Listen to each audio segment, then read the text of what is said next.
સાબરકાંઠા જિલ્લા હિંમતનગર એક સબસ્ટેશનમાં જરૂરી સમારકામને કારણે આવતીકાલ 10 મે શનિવાર સવાર 7 થી બપોરે 2 વાગ્યા સુધી વીજ પુરવઠો બંધ રહેશે। આ સમયગાળા દરમિયાન સબસ્ટેશનમાંથી નીકળતા તમામ ફીડરો જેવા કે નિકુંજ, ગોકુલનગર, ગાયત્રી મંદિર, મોતીપુરા, અલકાપુરી, મહાવીરનગર, એસ્ટોન, હાજીપુર, હિંમતનગર, દુર્ગા, રાજતીરથ, મહાકાલી, અતિથિ અને હાપા ફીડરનો વીજ પુરવઠો બંધ રહેશે। તો વીજ કાપના કારણે સરકારી gin road, Khed, Taisiya road, station road, national highway, Idar highway, જૂના નવા બજાર, હિંમતનગર, જીઆઈડીસી, ગાયત્રી મંદિર રોડ અને દૌલત વિલાસ પેલેસ રોડ વિસ્તારો પ્રભાવિત થશે। આ ઉપરાંત Himmatnagar bypass road, Hajipura polo ground, નવી જૂની civil hospital, Chhapariya polytechnic college road અને મહાકાલી મંદિર રોડના આસપાસના વિસ્તારોમાં પણ વીજ પુરવઠો બંધ રહેશે। તો 5 ગામો હાપા, કાંટાવાડ, તાજપુરી, પોલાજપુર અને કુંડોલમાં પણ વીજ પુરવઠો બંધ રહેશે। તો સમારકામની કામગીરી પૂર્ણ થયા બાદ કોઈ અલગ સૂચના આપ્યા વગર વીજ પુરવઠો પુનઃ શરૂ કરવામાં આવશે।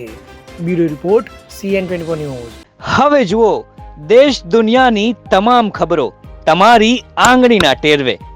ઉઠાવો મોબાઈલ અને ગૂગલ પ્લે સ્ટોર પરથી ડાઉનલોડ કરો અમારી CN24 ન્યૂઝ મોબાઈલ એપ।